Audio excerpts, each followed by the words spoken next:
मैं तेरी तू मेरा, मेरे गिरधर गोपाला। मैं तेरी तू मेरा, मेरे गिरधर गोपाला। मैं तेरी तू मेरा, मैं तेरी तू मेरा, मैं तेरी तू मेरा। सभी पुण्य आत्मा एकाग्रता से समझिए। माना कि मेरे शब्द बड़े कटु होते होंगे, कड़वे शब्द होते होंगे, आपको कभी कभी चुभते भी होंगे। क्यों? हमें मिटाने की बात कर रहे हैं, हम क्यों मिटे? अरे बाबा, मिटाने की बात नहीं कर रहा हूं, आपको प्रेम के फूल लगाने की बात कर रहा हूं, आपको भगवान की बगिया बनाने की बात कर रहा हूं। भक्ति के फूल, समर्पण के फूल, शरणागति के फूल। सीताराम आचार्य जी ने तो एक ग्रंथ बना दिया, शरणागति मीमांसा। हद हो गई। लेकिन लाखों करोड़ों लोगों ने पढ़ा होगा, कितनों ने माना होगा, कितनों ने जाना होगा। हाँ, पढ़ लिया हमने।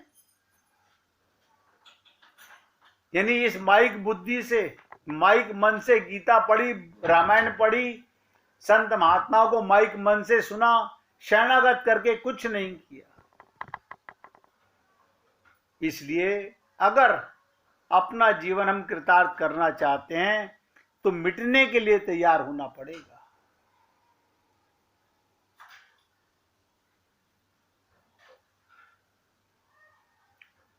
तो जिसने सबके हित में अपना हित मान लिया, ध्यान से सुनिएगा, सबके हित में अपना हित मान लिया, उसे क्या कभी दुख हो सकता है? सोच के देखिए। सर्वे सुखी नाम, हाँ कहते तो हम खूब है, लेकिन सबके सुख से हमारा क्या मतलब? हम तो अंधे हैं, अंधा बाटे रेवड़ी फिर अपने को दे। हमारा घर परिवार हमारे अपने सुखी रहें, ये हाल है हम लोगों का।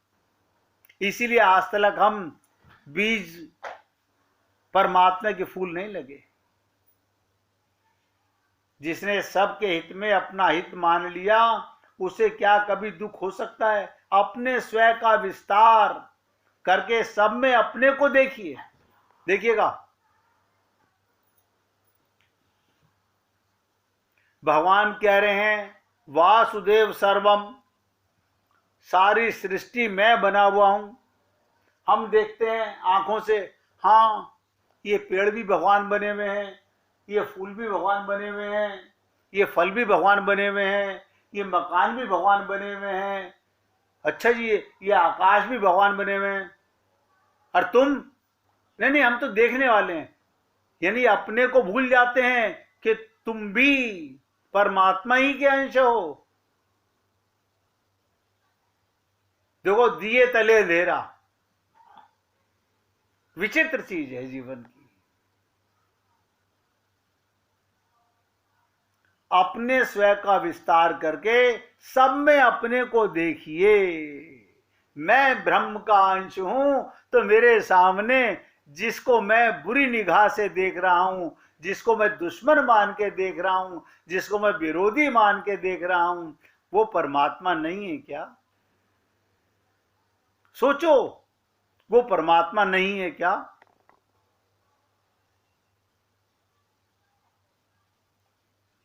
जब सब में अपने आप को देखोगे, परमात्मा को देखोगे, तब मानो पारस के स्पर्श से, ध्यान से सुनो, पारस के स्पर्श से दुख रूपी लोहा व्यक्ति के जीवन में सुख रूपी सोना आ जाता है। ओ, ये था राज।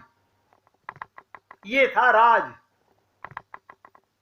हम मंदिर में, ध्यान से सुनो, मंदिर में जिन मूर्तियों को स्थापित किया उन्हें भगवान मानते हैं। जो हमारे घर में मूर्तियां हैं, साक्षात परमात्मा बोलने वाली, सुनने वाली, हंसने वाली, मुस्कुराने वाली, गले मिलने वाली, उनको हम परमात्मा नहीं मानते।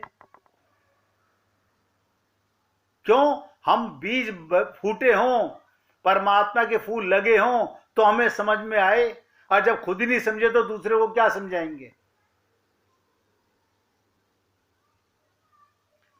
जो बोरा डूबन डरा रहा किनारे बैठ, जो मिटने से डरेगा, परमात्मा को पाने के लिए ये शर्त है। जो मिटने को तैयार हो आइए, जो घर फूके आपनो चले हमारे संग। आप कहेंगे ये तो बड़ी विचित्र बात है, घर फूक के चलें। घर फूकने का मतलब तो जान लो, क्योंकि हम लोग तो ये समझते हैं माचिस दिखा के फूकना। घर फूकने का मतलब सब में परमात्मा को देखना, अपना अलग से जो पागलपना है हमारा, ये मेरा, ये मेरा, ये सब मिथ्या है। ये लोहे का लोहा ही रहेगा, कभी भी सोना नहीं बन पाएगा।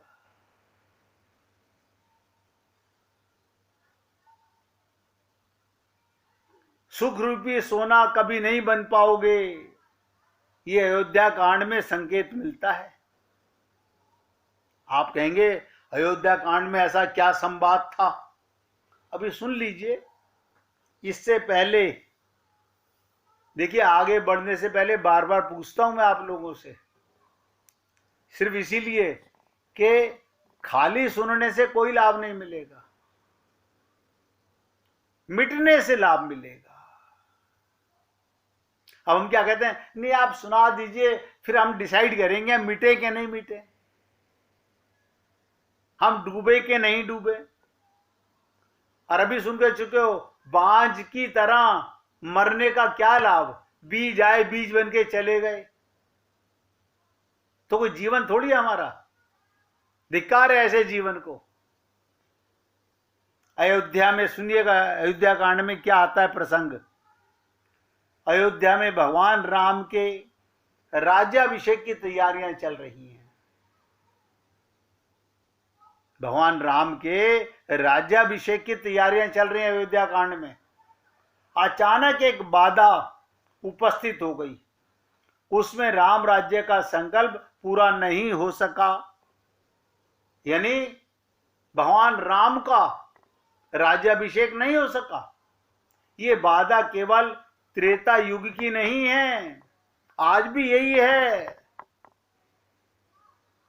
आज भी हमारे अनेक महापुरुष राम राज्य की स्थापना का संकल्प तो करते हैं, पर वो चरितार्थ नहीं हो पाता। इसका कारण क्या है? जो त्रेता युग का सत्य है वही आज भी सत्य है। जिन कारणों से त्रेता युग में राम राज्य बनते बनते रुक गया था, उन्हीं कारणों से आज भी पूरी तौर से राम राज्य बनना संभव नहीं होता। अंत में जिस प्रक्रिया से त्रेता युग में राम राज्य बन पाया, उसी प्रक्रिया से जब हम चलेंगे तभी हम क्रमशः इन दुखों और समस्याओं का समाधान पा सकेंगे। अब देखिए अयोध्या कांड, हाँ सबने सुना है, पढ़ा है, खूब जाना है। इस प्रसंग को सुन लीजिए, फिर सोचिएगा। अयोध्या कांड में यही बात हमें सांकेतिक रूप से मिलती है। आरंभ कहां से होता है सोचिएगा। तुलसीदास जी एक चित्र प्रस्तुत करते हैं। अयोध्या कांड में छुपाई से बता रहा हूं। महाराज दशरथ सिंहासन पर बैठे हुए हैं। भाई राजा थे दशरथ, सिंहासन पे बैठे हुए थे। यहीं से अयोध्या कांड का प्रारंभ होता है। महाराज दशरथ की सभा में चारों ओर लोग उनकी प्रशंसा कर रहे हैं और सबके मुख से यही वाक्य निकल रहा है, जैसे आप और हम लोग हमें वही लोग अच्छे लगते हैं जो हमारी झूठी तारीफें करते हैं। राजा दशरथ को भी सारे लोग क्या कह रहे थे, त्रिभुवन तीन काल जग माही, भूरी भाग दशरथ सम नाही। तीनों लोकों में, तीनों काल और तीनों लोक में जितने पुण्य आत्मा हुए हैं उनमें से कोई भी दशरथ के समान नहीं है। हर आदमी को तारीफ अच्छी लगती है। और अगली पंक्ति में साधना की दृष्टि से बड़ी सांकेतिक भाषा कही। प्रशंसा का ये वाक्य जब महाराज दशरथ के कानों में पड़ा तब उनके मन में क्या प्रक्रिया हुई वो हमारे नहीं होती। आप और हम लोगों ने कभी नहीं सोचा होगा लोग हमारी जब तारीफ करते हैं तो ये तारीफ कर रहे हैं या बुराई कर रहे हैं, ये हमें झूठा आश्वासन दे रहे हैं। हम तो फूल के गुप्पा हो जाते हैं, आई आज तो रुकिए ना, अभी देखिए जिसने हमारी तारीफ की हमारा मन नहीं था उसे पानी पिलाने का भी, जैसे उसने तुम्हारी तारीफ की आज तो बड़े स्मार्ट लग रहे हो, अरे बाबा क्या पूछो, नहीं देखिए कॉफी तो पी के जानी पड़ेगी, रुकिए ना थोड़ी देर तो रुकिए। ये क्या हो गया, अभी मन में क्या था और अभी क्या हो गया, बस झूठी तारीफ सुनकर के खुश होते हैं। तो महाराजा दशरथ की रामचरितमानस की चौपाई से समझने का प्रयत्न कीजिएगा कि जब दशरथ जी ने ये भाव सुना कि लोग मेरी तारीफ कर रहे हैं कि तीनों लोकों में जितने पुण्य आत्मा हुए हैं अब तक उनमें से कोई भी दशरथ के समान नहीं है।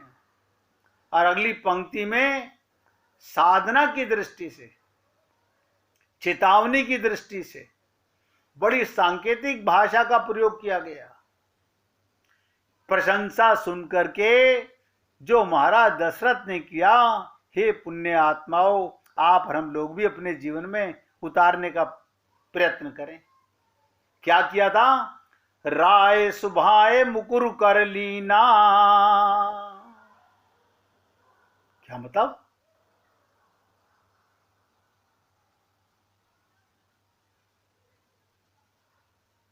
शब्द बोल रहे हैं, बगल में शीशा रखा हुआ था दशरथ जी के। अब बताओ राजमहल में शीशा कौन रखेगा, यानी बराबर में शीशा लगा हुआ था। उन्होंने झांक कर देखा शीशे के अंदर,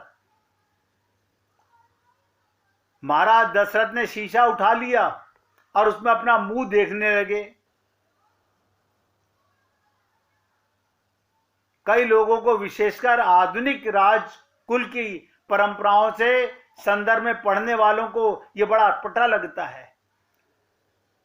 कुछ लोग तो यहां तक लिखते हैं कि बेचारे तुलसीदास जी को क्या पता था राजाओं की सभा में ऐसा भी होता है, राजा महाराजा से दूर रहें, अपने कल्याण से भी उन्होंने ऐसी व्यर्थ की बेतुकी की बातें लिख दी। क्या कोई राजा सिंहासन पर बैठकर शीशा देखता है? हां देखता है। यही प्रमाण है इस चीज का। शीशा देखने का मतलब क्या, अपने अंदर झांकना। हम नहीं झांकते। जब हमारी कोई लोग झूठी तारीफ कर रहे होते हैं, अरे बाबा क्या पूछो, फूल के गुप्पा हो जाते हैं। जैसे हमारी तारीफ सुनकर के हम परमात्मा बन गए हों।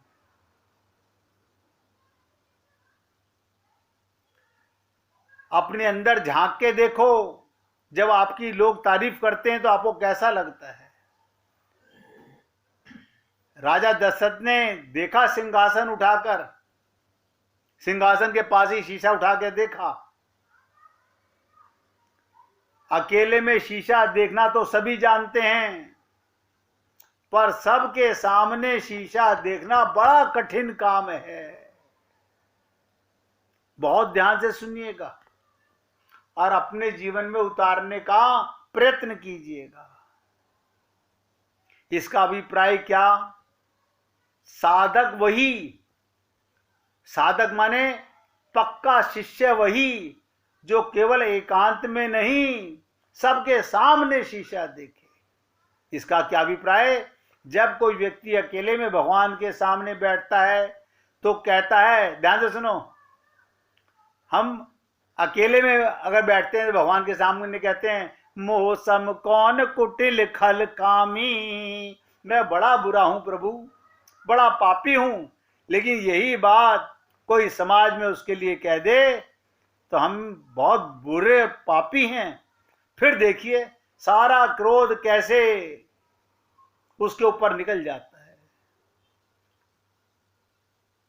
इसलिए प्रत्येक व्यक्ति को अकेले में शीशा देखकर तो प्रसन्नता होती है, लेकिन अगर कोई दूसरा कह दे जरा शीशे में मुख देखो, तो झगड़ा हुए बिना नहीं रहता। अगर हमें कोई आईना दिखाने लगे, ये तो संत महात्माओं की कृपा है कि आप हम लोगों को आईना दिखाते हैं, लेकिन हम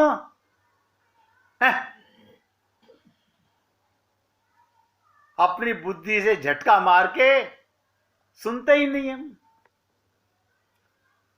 ये शीशे की बड़ी विचित्रता है। यानी हम अपने दोषों को, अपनी बुराइयों को, अज्ञानता को, कमियों को जानना तो चाहते हैं, लेकिन अकेले में। कभी ये भी सोचा है कि जानत हैं प्रभु सबके मन की। हाय राम, ऐसे मत कहा करो, हमें बहुत डर लगता है। हमारे मन में तो पता नहीं क्या क्या पाप आता है। हाँ, आता है तो क्या हुआ, भगवान से छुपेगा? अरे मन में आने से पहले भगवान तो आपके भाव को समझ लेता है। इसलिए मैं कई बार निवेदन करता हूं कि ये देखा करो, मेरे मन में जो विचार आ रहे हैं ये भगवान देख रहे हैं। भगवान से नहीं बच सकते, लेकिन हम क्या करें? हम माया और काया के चक्कर में ऐसे उलझ गए हैं।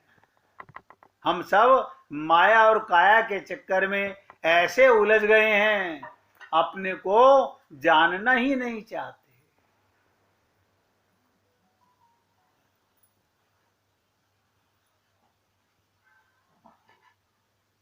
बुराई कब निकलेगी? जब सबके सामने बताएंगे।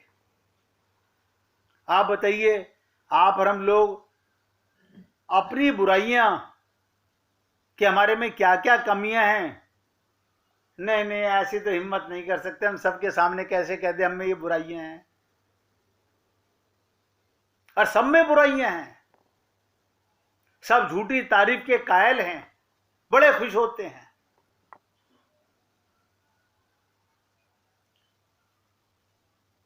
लेकिन हम लोग अकेले में मौसम कौन कुटिल खल कामी,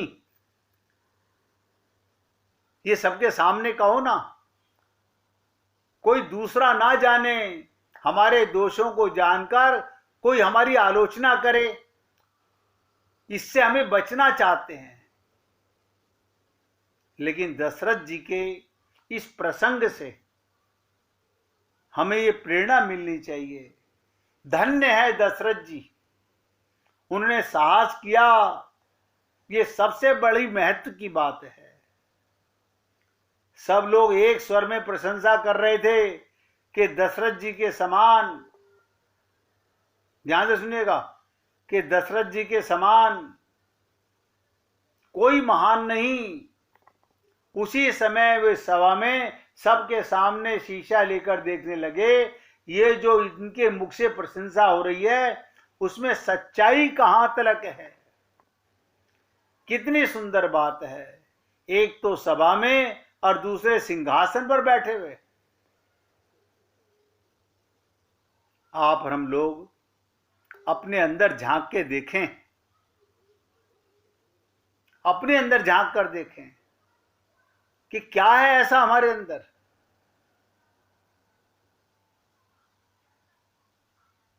आप और हम सब लोग दूसरे में बुराई देखते रहते हैं, आप किसी से पूछे देख लो, उसमें अच्छाइयाँ क्या है, बुराइयाँ क्या हैं। आप अच्छाई 1 गिनाओगे, बुराई 50 गिना दोगे।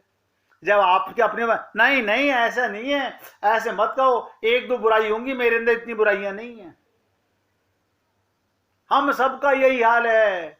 बुरा जो देखन मैं चला, बुरा ना मिलियो कोई, जब मन खोजो आपनो, मुझसे बुरा ना कोई। झूठी तारीफ सुन करके फूलो मत। रामचरितमानस चेतावनी भी देती है। दशरथ जी की इस प्रसंग को आप बता दीजिए, कोई भी भक्त, आपने कभी ये सुन के कि दशरथ जी ने आईना देखा, हमने पढ़ा, हमने अर्थ समझा, और जी हमें इतना टाइम मिलता है? हमें तो खत्म करनी होती है पुस्तक, हमें कुछ सीखना थोड़ी होता है। हम तो खाली भगवान को ये दिखाना चाहते हैं कि तो हमने रामायण का पाठ कर लिया, सुंदरकांड का पाठ कर लिया, हनुमान चालीसा का पाठ कर लिया। सब धोखा, गोरख धंधा जिसे कहते हैं संसार में खूब चल रहा है। अब क्योंकि सब कर रहे हैं तो हमें वही नजर आता, वो सही है। इसलिए हे पुण्य आत्माओं, जब तक हम स्वयं के अंदर बुराई नहीं देखेंगे, सेल्फ रियलाइज नहीं करेंगे, झूठी तारीफ सुनने के हम लोग आदी हो चुके हैं। मैं तो आपसे बार बार निवेदन करता हूं, अभी होश में आओ, जागो। अभी कुछ नहीं बिगड़ा है। दशरथ जी ने भरी सभा में लोग तारीफ कर रहे हैं, उन्होंने आईना उठाकर देखा, आईने का मतलब अपने अंदर झांक कर देखा कि देखो सिंहासन पे बैठा हूं, ये सारा समाज मेरी झूठी तारीफ कर रहा है, क्या मेरे अंदर कोई कमी नहीं है? और अकेले में बैठ के भगवान से कहते हैं, मौसम कौन कुटिल खलखामी। 1 मिनट भगवान का कीर्तन कीजिए, फिर आगे बढ़ते हैं। रघुपति